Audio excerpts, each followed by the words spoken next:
Hello and welcome to one of the friendliest cities in the UK. Yes, we're in Liverpool, where we've brought 8 artists down to the city's famous Riverside and Royal Albert Dock. Lord have mercy, it's a brand new episode of Landscape Artist of the Year.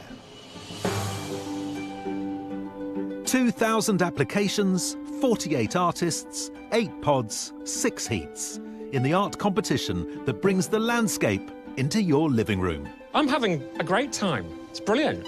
Getting hot now, feeling the heat. This year we've travelled around the UK visiting iconic locations, from romantic Scottish ruins to historic urban cityscapes. Very rocky underfoot. I couldn't wear my high heels today, which is a shame. Come rain or shine, and watched by our biggest crowds ever, the artists have just 4 hours to push their creative talents to the limit. I'm feeling really great. Does that sound convincing? The prize they're competing for is a £10,000 commission for the Science Museum, celebrating the stark beauty of Orkney and its key role in the sustainable energy revolution. What will it mean if you go through? It would mean that. But first, their artwork will be scrutinised by the critical eyes of our 3 resident art experts: Kathleen Soriano, Taishan Schierenberg and Kate Bryan. You can come and do my downstairs bathroom for me. And at every heat, we're joined by a further 50 artists. It's the Landscape Artist Wildcards, bringing flair, enthusiasm and a whiff of danger. It's needle felting. It's good for frustration, very stabby. So sit back, relax and join us as we continue the search for the next Landscape Artist of the Year. You said you're going to finish early and have another sleep. Yeah, absolutely. Do you need a duvet or a pillow?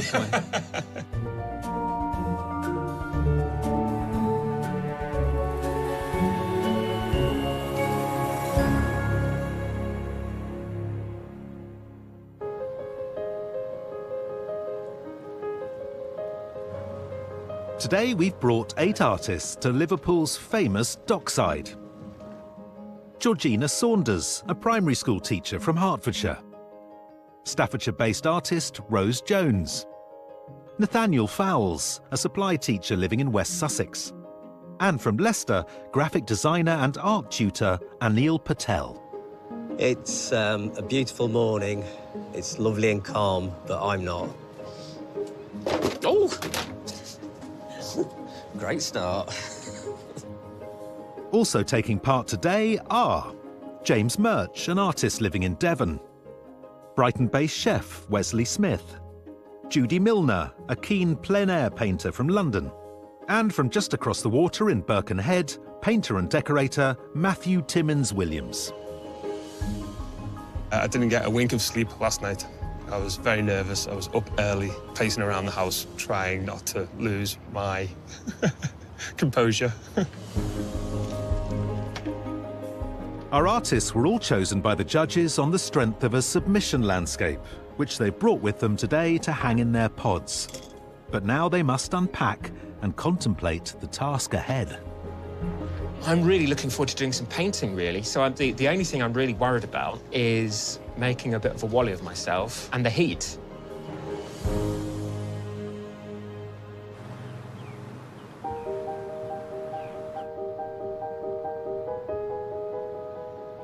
Artists, you have just 4 hours to complete your winning works of art.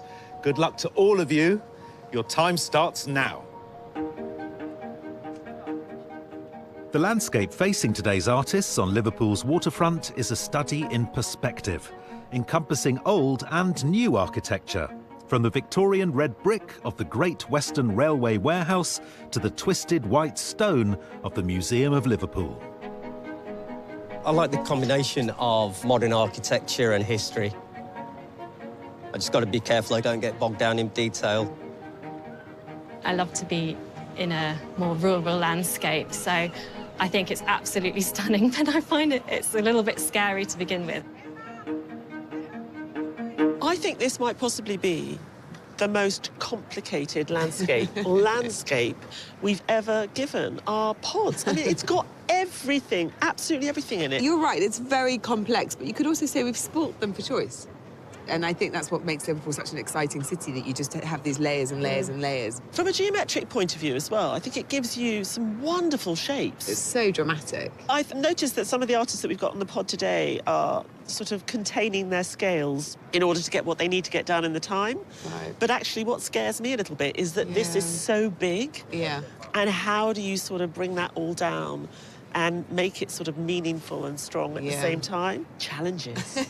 Lots of good challenges. Faced with such a jumble of architectural styles, our artists must decide whether or not to simplify the view. But one seems to be making things even more complicated. The kind of painter I am really does vary. I just don't want to do a literal painting, distort things. Just take a quick photo. Wow. Perspective. That's amazing. Anil Patel is a graphic designer and art tutor from Leicester. His submission in oils is a view of the cooling towers behind East Midlands Parkway station and demonstrates his fascination with manipulating unusual urban scenes. And what a beautiful looking painting. Thank you very much. Very different to your submission, which is a lot moodier. And I think the mood is conjured through the light. Yeah. We're going for a different looking picture. Yeah. Right, so this is a painting I can see already just full of perspective. And Liverpool has really, gone head first into an exploration of 21st century architecture. Absolutely. The fact that some of these buildings are so experimental, does that make it hard for you as an artist? Because you almost have to make sure that they're believable in paint. It does, because when I did my power station, I distorted it so you can get away with elements. This is already distorted. Some of those buildings are already distorted, so they are wonky already. But I will have to make the Liver building a bit wonky as well to match. I'm not going to do a literal painting. Yeah. You're going to do it your way. Absolutely. Also looking for a composition that will capture today's jigsaw puzzle of a view, our next artist has decided to start with the irregular skyline. Space, shapes and structure are what interests me the most. I'm drawn by the distant horizon, creating one continuous outline of the buildings. It's a composition I like, so fingers crossed, I'm doing all right. Artist Judy Milner trained as a sculptor at the Royal College of Art and lives and works in London. Her submission is a view of Ascot Racecourse, painted in oils and demonstrating her gestural, semi-abstract style. Judy, you're quite a messy painter, aren't you? To start off with and possibly to end with, I don't know. Looking at your submission, I mean, there is that sort of freshness and looseness and energy to it. I guess so, yeah. It's a record of a moment. And when you're dealing with architecture that's incredibly precise, there's so much in it. You've managed to find a little slice through and a view through. The passageway and the Liver building, I like this line. You can make a continuous line of that horizon. The structure is going to contain my mess somehow, hopefully.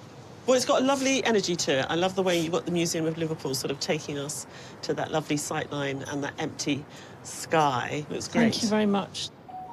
Our 8 artists aren't the only ones on the Liverpool waterfront today. Arriving at the docks are a further 50 landscape artists of all ages and experience. It's the Landscape Artist Wildcards, and they're setting up their easels right behind the pods. Wow, what a view. Isn't it fantastic? And it's nice for the wildcards to be so close to the pod artists, and I'm going to look and see what they're doing today later as well. Atmosphere here is like, I met few people and it was lovely and everyone's really friendly and yeah, it's a nice sunny day. Funnily enough, I actually turned up with my easel this morning. Within 5 minutes, I lost a screw, it broke. I've tried to fix it a few times, it hasn't panned out. So, lap it is. They're all competing for just one wildcard place at this year's semi-final. It's the best spot in the whole area. It is, it's not bad at all. It's a cool breeze. Yeah. Got your umbrella. Do you mind if I stay here for the rest of the day? You're welcome to. Yeah. Didn't bring any tea with you, did you? With the wildcards settling in for the day, just in front of them, our next artist has brought along some of the tools of his trade. I choose bare plyboard to work on because I like how the colours sink into the grain of the wood. and it adds extra layers of depth that I can build up a picture on. I like acrylics because they dry fast, and I can move on to the next stage pretty quickly. Local mural artist and painter and decorator Matthew Timmins Williams lives in Birkenhead. In his submission, An Evening Scene of a Harbour on the Isle of Mull, he used large blocks of colour to swiftly capture the moment. Matthew, let's talk about your submission. It's a dark night, there's a cemetery, and that graveyard's great. But it's more the mark making, really. The way you've made the light. That's that penumbra. It looks like you enjoy the way paint goes down. Yeah, absolutely, yeah. Just kind of brief marks, just kind of working quick. Now, we've given you this really complex view. I've definitely got an idea of a composition that I want to work with. You started with this very quick sketch. Are you seeing possibilities? That big black building was going to work quite nicely. It's got a lot of different reflections, and it's a great backdrop for everything else that's in front of it. So I can add a bit of layers, a bit of depth to the overall thing. Well, I can't wait to see this happen. So I'll let you Thanks very much. Get on with it. Thank you. Cheers.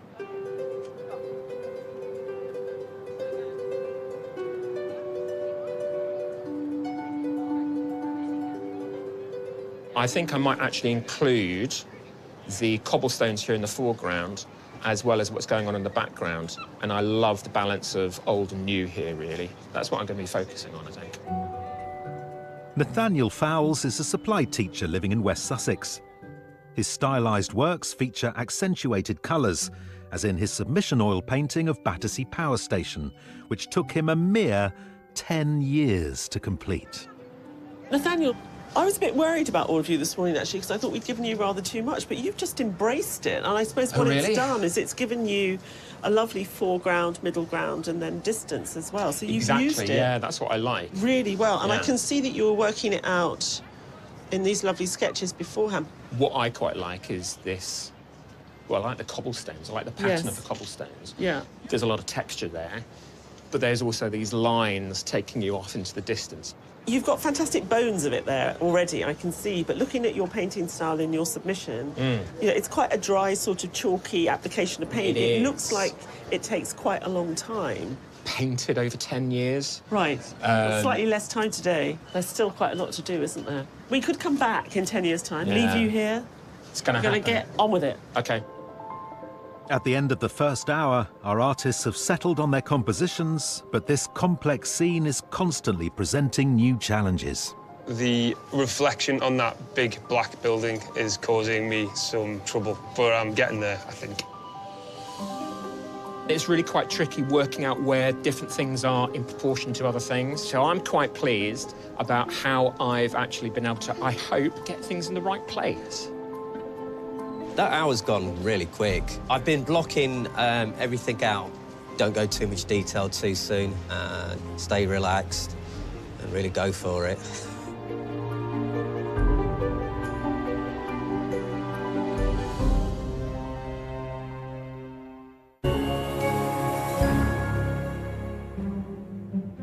On Liverpool's historic waterfront, 8 artists are getting to grips with this unique cityscape. And presented with the panoramic view, our next artist has chosen to zoom in. Given that I'm quite a meticulous painter, I'm going to have to edit myself carefully today. There's so much here, but I am really liking the look of the foreground where these boats are stored. And then this Great Western Railway. It's such a contrast from the stuff behind. Wesley Smith is a chef from Brighton. His submission is a nocturnal study of a deserted street near his home during lockdown. It's painted in acrylics and is brimming with detailed observation. Wesley, good morning. Morning. So I personally feel like you've got an advantage looking at your submission. You painted a street view, you liked activity, architecture, shapes, street lamps. But I just love the fact that basically the star of your submission is 2 bins. They provide a really nice focal point. It just happens to be bins. So You've decided that you're going for literally what's in front of you here with this old railway. Like, it speaks of the past, it's quite quaint. You've got these fantastic verticals and horizontals, and you've really emphasised that in the sketch. You've had to edit an awful lot out, you know, in order to be able to find that view. Yeah. For me, the buildings in the back are such a strong contrast. I'm considering not even putting that stuff in there and just sort of dropping the sky down. Well, it's a beautiful underpainting in, like, a burnt orange and this beautiful grey. It's a really good-looking sketch.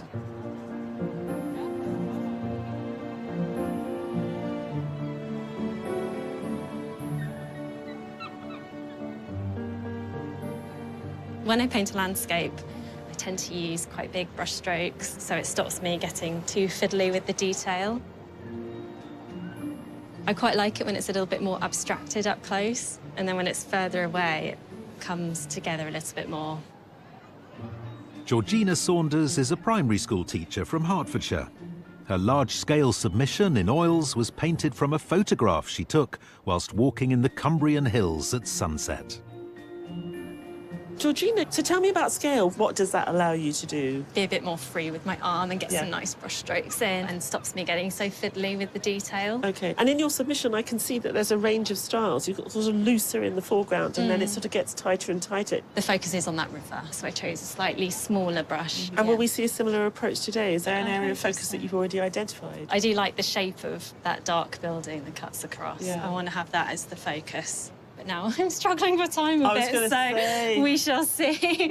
Well, you know, it's got a great structure and great thrust to it already. I can see that you've still got an awful lot to do. Yes.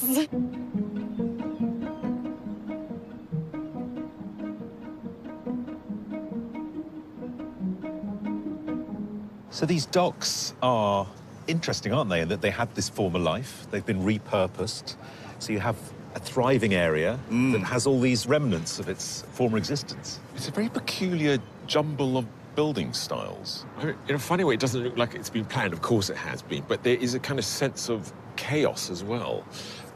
But for an artist, it's ideal. Yeah, there's so many ingredients for your stew. And however you frame it, there are sort of different textures, different times, different sort of registers. There's so much to work from. Also in what they're made of, all this glass and sleekness. Yeah. And in the older buildings, you've got texture and detail and decoration. There's lots of people. The wild cards are near the pods. I wonder how that'll affect the artists. I think it's very exciting. It sort of creates an atmosphere of we're all working together here. We're all working together to try and make sense of this place.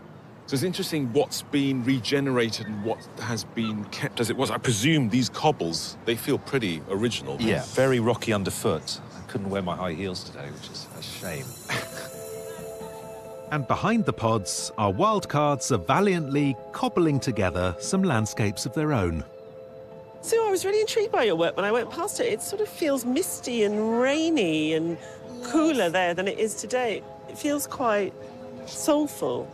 Well, that's kind of how I see the view. I really like the girders and all the black, so I'm just trying to put that in. Tell me what this is. This is my watering can here for my watercolours. It's normally use a plastic bottle, but I find these plant misters give a much better performance. It's a beautiful implement, and it obviously works better as well. Absolutely, yes. Jan, what is going on? You've got this, so is that going to be 6 separate... Views, yeah. Right. Yeah, I'm going to do more. Why so many? Because I get bored. Well, I'll let you get on with your 622 different paintings. Thank you.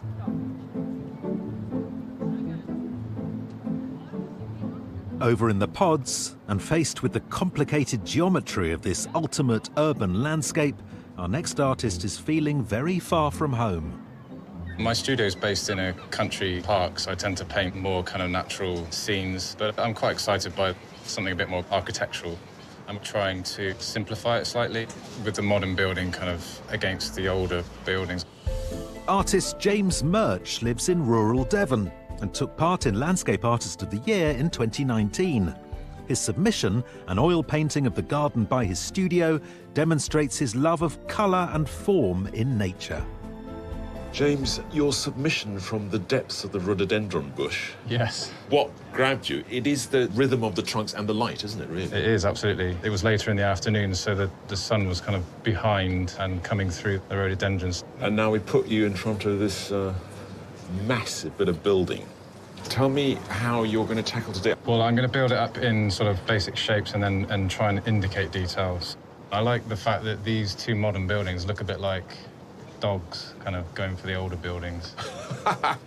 Yeah, attacking it. Even the angle is sort of coming in. Yeah. James, a very robust compositional choice to start with. Good luck.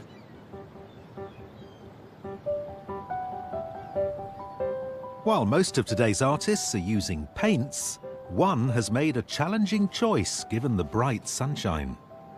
I really like drawing from life. I never know quite what medium I'm going to use. I use pencils quite often at the moment, and I'm a big fan of black paper. Former textile designer Rose Jones is from Staffordshire. Her submission in coloured pencils on black paper is a view of her beloved garden and shows her interest in finding pattern and texture in the landscape. Rose, what is it about the black paper? I think it's a fascination with how it throws the colours up, so the colours look really bright. I like how you can obliterate most of it if you want to and just leave little outlines, or you can use it as part of the drawing. I'm looking at your submission and I can see you did exactly the same there. I do like negative shapes, so with the trees I enjoyed the shapes between them, and I didn't draw the trees, I drew the sky in between it. And I might do that around the buildings today. But what you've done here is you've got a lot of solid single colour with nothing in it, so to speak, whereas your submission is very busy with lots of information in it. I'm going to have to come back later, I think, and see what's going on. OK. On such a beautiful summer's day, the Liverpudlians are out in force. But at the halfway mark, are our artists feeling the heat or keeping their cool? I regret maybe not keeping it a bit simpler. There's no detail here yet, and so everything is worrying me at this stage. I've built a structure to work on. The biggest worry for me is the lighting, the way the sun moves, but the buildings don't move with it. I put the shadows in, and now I'm starting to draw out some of the colour and try and get the canvas covered, just trying to get through it as quickly as possible. Right now, I'm thinking maybe I shouldn't have gone so big.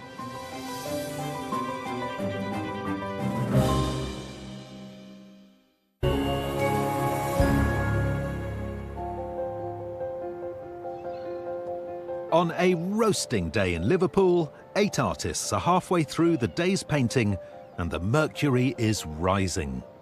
Getting hot now, feeling the heat. This is probably the most painful bit, where it's all sketchy, but everything's in place. I need to quickly fill in a few more big empty spaces and then start with the finer detail.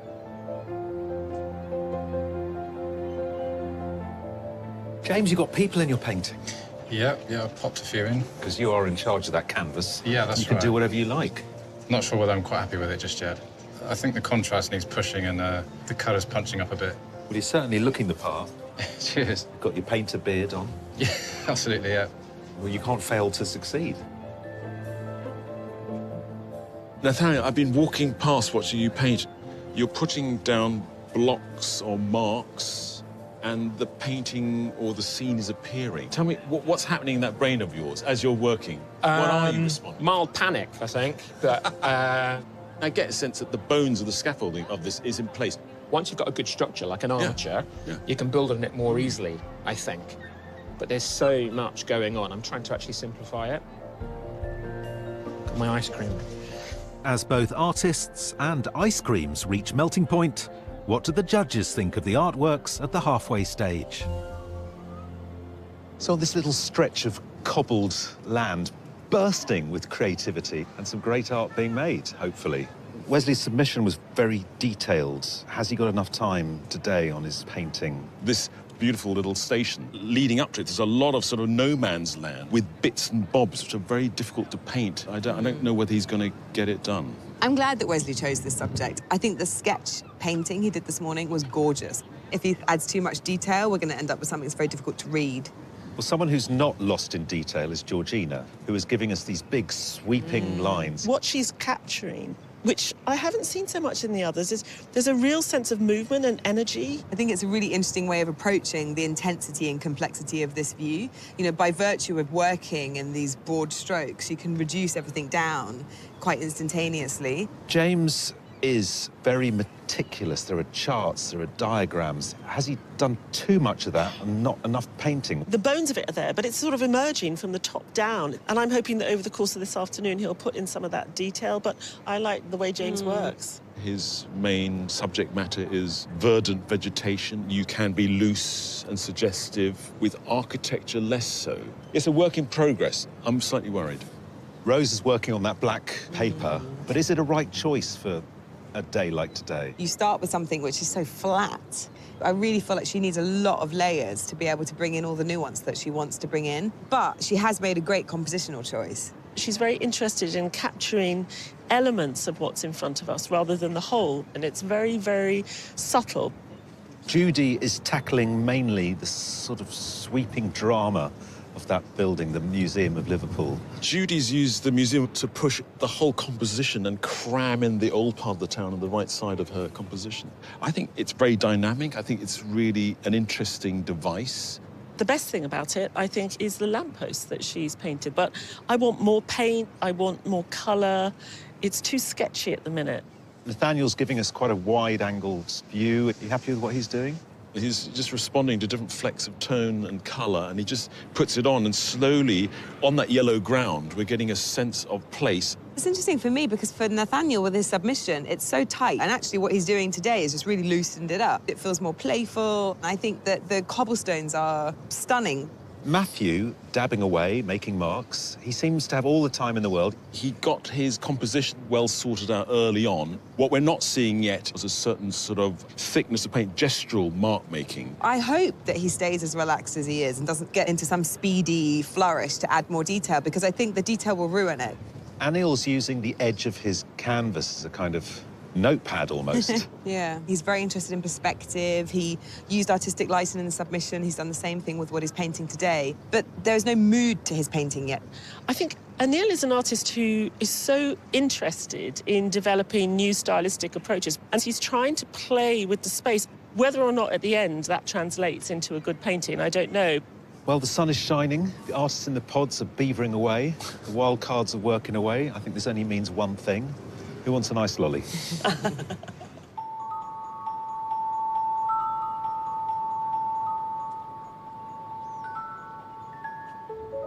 lot of paint on that palette. It's come already preloaded. So what's the next stage? Next stage is to work in areas quite quickly. I'll make the colours on the palette and I'll just apply one small area with the larger brushes. I could ruin it with a few brush strokes right now if I'm not careful. OK, yeah, you could come and do my downstairs bathroom with me.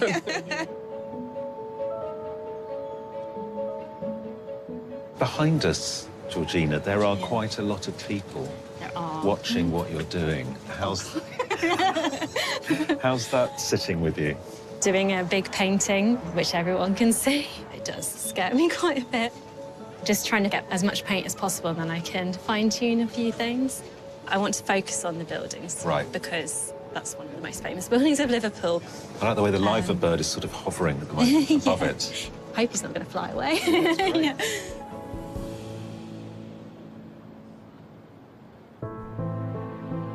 Situated at the estuary of the River Mersey, the city of Liverpool has been one of Britain's most important ports since the Middle Ages.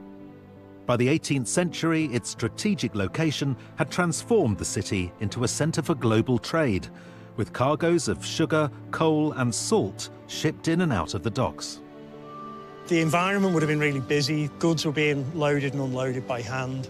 Every sack, every crate would have needed armies of people to move them. The ships themselves as well would have been moved around the docks by gangs of dockers kind of pulling on ropes. However, in a dark period in the city's history, this trade was not only in goods, but also in people. The trade in enslaved people from West Africa drove the fortunes of the city. And there was a triangular trade that Liverpool merchants built up, which involved goods leaving the port to be traded for people Those people being shipped across the Atlantic to Britain's colonies in the Caribbean. And then the produce that those slaves were responsible for gathering and producing was shipped back to Liverpool to be sold on. So it's a difficult history, but I think there's an argument for being honest about the reality of it. Although the transatlantic slave trade was abolished in the UK in 1807, Liverpool continued to play a major role in global commerce, and its waterfront was constantly expanding to keep up with demand. By the kind of early 1900s, Liverpool was probably the second biggest port in the world. The Albert Dock was built in 1846 as a sort of fireproof warehouse, so it's made of brick, iron and lead. And it was responsible for storing, high-value goods, so things like cotton, spices, tobacco, rum. However, within 20 years, the Albert Dock was already too small for the next generation of container ships powered by steam. And by the early 20th century, the once thriving docks on this site went into decline. By the 1970s, these docks were entirely derelict. The city and the docks were very kind of intrinsically linked, and the fortunes of both were tied to each other. So when the docks did decline, the impact on the city was huge. In the early 1980s, a major programme was launched to regenerate the Royal Albert Dock, and it's now a popular visitor attraction where locals and tourists can learn and reflect on the city's complex history. You can see all of those periods of kind of fortune and decline, of slavery, of commerce. Yes, you've got the history, but it's a site that can be used for the future as well.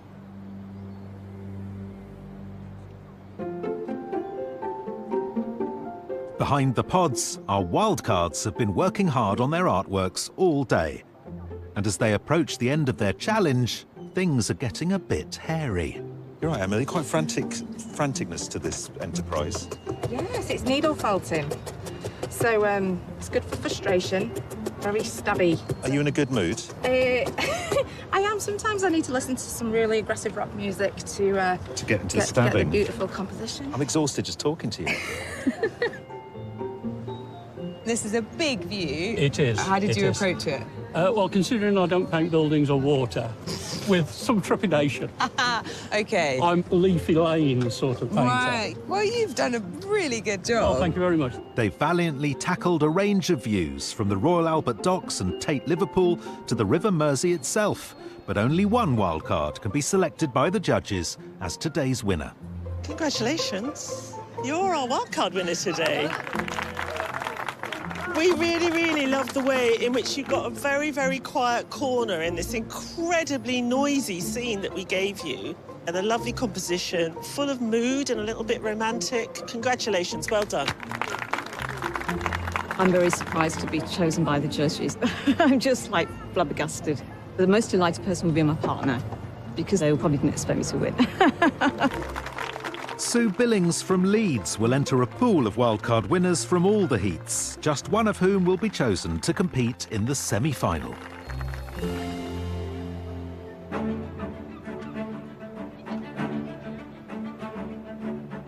Back at the pods, there's just half an hour left of the competition, and the nerves are beginning to show.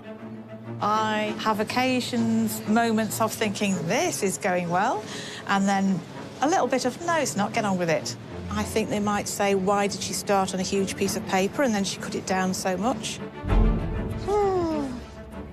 On the foreground, it's getting a little neglected, so I need to sort out the two sides and then go back to the foreground. And I hope I'm not going to do too much and ruin it all. I'm going to start adding a little bit of detail, but not to kill it. It's not quite going to plan in certain areas, but getting a decent painting done, that's what worries me.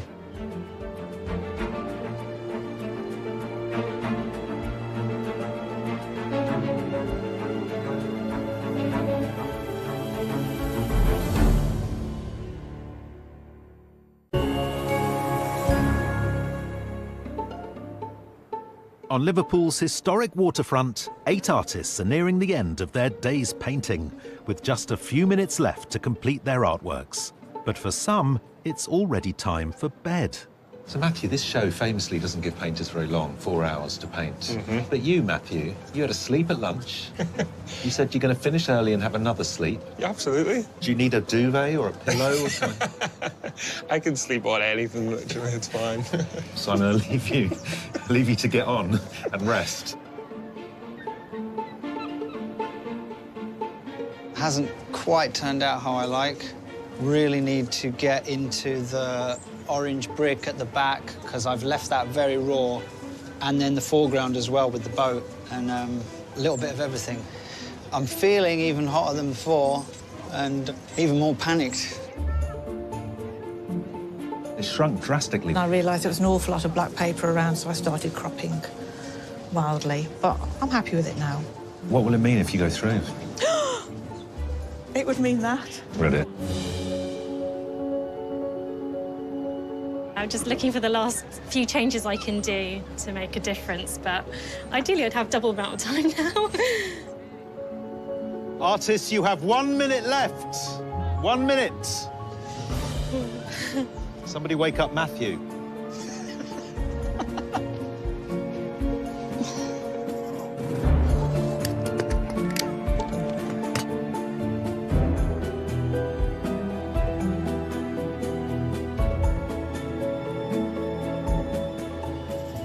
Artists, your time is up. Please put down your equipment and step away from your easels.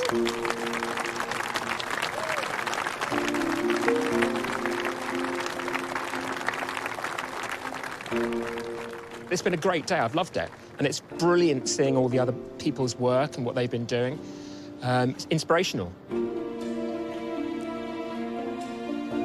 Just one of our 8 artists can make it to the semi-final. So while they get a chance to cool off, the judges begin by narrowing the selection down to a short list of 3. Wow, what a glorious sun-kissed day we've had. Yeah, it's a really challenging location for sure. There's so much going on. But they've all found so much colour. Matthew, I think, was onto a winner right from the start, the way he set up the composition. It's got great tension. And there's a painterliness, which we saw in his submission. I have problems reading the mast with its trailing ropes. Otherwise, it's a really nice piece of painting. It started out very pretty with that blue sketch. As the days progressed, he's introduced these sort of darker passages, and I'm pleased that he did that. It's given it a fantastic mood. I think with Matthew, you can see its roots in his submission, whereas with James, I can see being such a lyrical landscape artist into his vegetation. He was out of his comfort zone here. Having said that, his idea of this old building being sort of threatened by the 2 modern buildings, I kind of quite like that compression. James has got these 2 worlds colliding. It's almost like you've got the Italianate hot south in the background and then the sort of Nordic noir with these Scandinavian buildings that are almost going to sort of eat them up and challenge them. What I love about Rose is she's given us fragments of the day, the fragments of the boat mast, fragments of the Great Western Railway, and the way in which the ropes of the masts are sort of leading the eye across and down the paper, I think are really effective. They're just lovely little touches. I was a bit unsure about Rose using this black paper, but then when I look at the compositional choice that she made, there was actually a lot of black in it. And it gives her something very moody and evocative. And Neil, I love the way in which so much happens in Neil's head, and all of that thinking is weirdly at odds with what actually looks like quite a conventional picture. Of all the artists today, he has really done a spectacular job on the Museum of Liverpool. It's a strange, incredible building, and I feel like the way that he's allowed those paintbrush marks to settle on the surface is really evocative of the way that the building catches light. Nathaniel has given us all the busyness that we saw in his submission. You know, that took 10 years. Who'd have thought he could do this in 4 hours? I thought we'd be coming back in 2033 to see how far he'd got. But what he's understood is all texture. We get the sense of the cobblestones. We get the sense of the rough, dry dock. And I love the way that you kind of really travel through the picture on the cobblestones. I think it's great. I love Judy's composition. I think the way the interesting bit of the city is crammed in the right-hand corner, very sort of scrubby, sketchy. It looks like a cathedral in Spain, and then you've got this modern building sort of pointing towards it. I'm not a great fan of Judy's slightly messy style. It sort of feels incomplete to me. Having said that, I think that her Museum of Liverpool is the best one today. Wesley's little station split up into these horizontals, so you have to actually walk across the boat with your eye and up and down the different stairs to get to the station. I think it's charming and evocative. I think Wesley's given us the most focused presentation. It's very tight-knit, he understood the narrative, and it really is a labour of love to show us this old, forlorn, abandoned railway station. And he's done a lot of interesting things in the foreground of this picture too. I love Georgina's tones. I just love them. And that lovely burnt umber reddish colour that she's got there is just luscious. And the other thing that's so good about it is the way she sweeps us around that curve of the dry dock. It's just beautifully put together. And I love what she's done with the Museum of Liverpool there, and the boat really be so undone. Yeah. You know, it's almost getting to abstraction there. It's an absolutely glorious colour palette, and it speaks very much of the weather today. I've got a couple for me that are really, really strong I'd like to see in the top 3. I feel I've got 4, so I just need to remove one. I have got 3, but I do want to see the submissions to know, to get a better picture of what they're doing.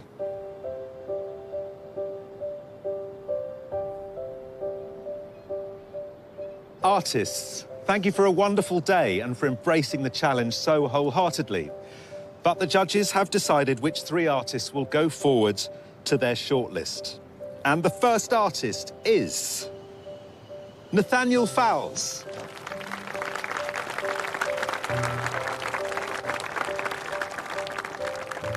The second artist on the shortlist is Wesley Smith.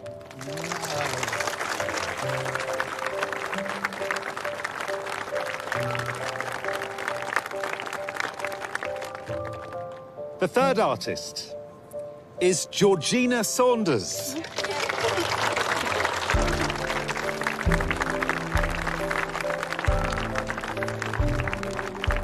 Commiserations to the rest of you, and thank you again for all your hard work.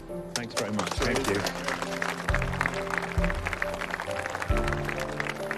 The judges must now select a winner, taking into consideration both today's work and the artist's submission landscapes. I've rarely seen a more exhausted set of artists than today's bunch, and I don't know whether that's a combination of the heat, but also wrestling with the complexity of that view. Yeah. We have been mean today. There's just no 2 ways of putting it. I mean, mean. You put Nathaniel's painting today next to his submission. You really see where his interests lie, can't you? I think what Nathaniel's really good at is helping us travel across. You know, you travel across the water in the Battersea Power Station and you travel across the cobbles and the dry dock. Today's painting has the same complexity and denseness. What's interesting, his buildings have a weight to them. Although there's less paint there, there's less detail. So he's found a different way, a different language of getting all that information across. I think the consistency that I see across Wesley's, which I didn't see before because the palettes are so completely different, is his love of light and shadow. And it's so present in the work today. But when you start to take apart his submission, so the shadow of the bollard, and there in the right-hand side in that shop is a beautiful lamp. Then today, the real star was the Great Western Railway, the building that's sort of been neglected. And he's definitely trying to create these atmospheric pieces. And for me, they're very filmic. I'm very impressed by him. Looking at Georgina's 2 pictures side by side, it's fascinating to me how often there isn't very much detail when you really analyse it, but they get so much across. Georgina is quite interesting in the sense that she's given us 2 extremely different landscapes, but both of them she understands proportion. So really understanding how to create space by giving things certain importance, different size of brush marks as well. In both pictures, you can see that she's really masterful at capturing distance and all the light between us and these things. I mean, what unites them is this beautiful mark making. You know, every brush mark is like loaded with light and energy. Well, that's a lot of positive comments about all 3 artists. You're going to have to pick one and one only.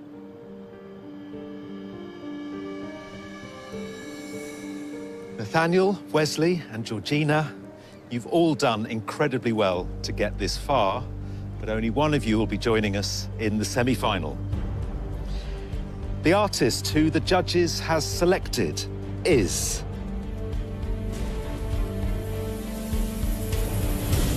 Wesley Smith.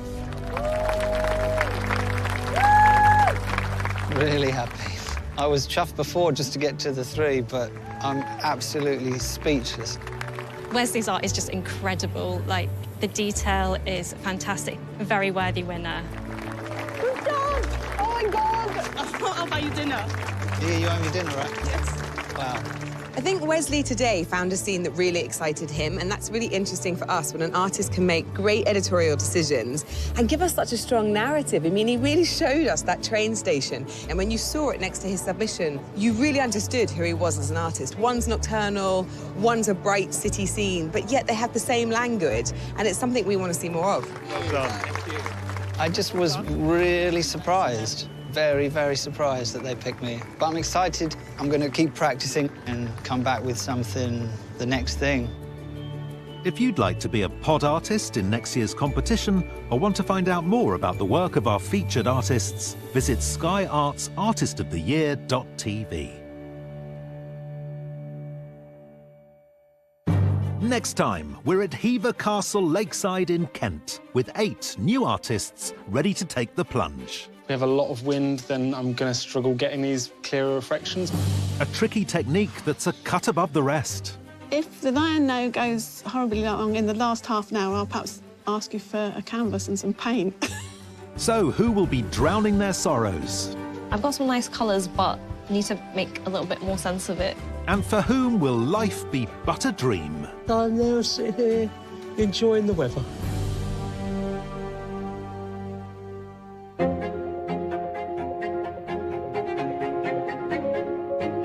Sarah Lancashire stars as the pioneering American TV chef in a nostalgic nod to the 1970s.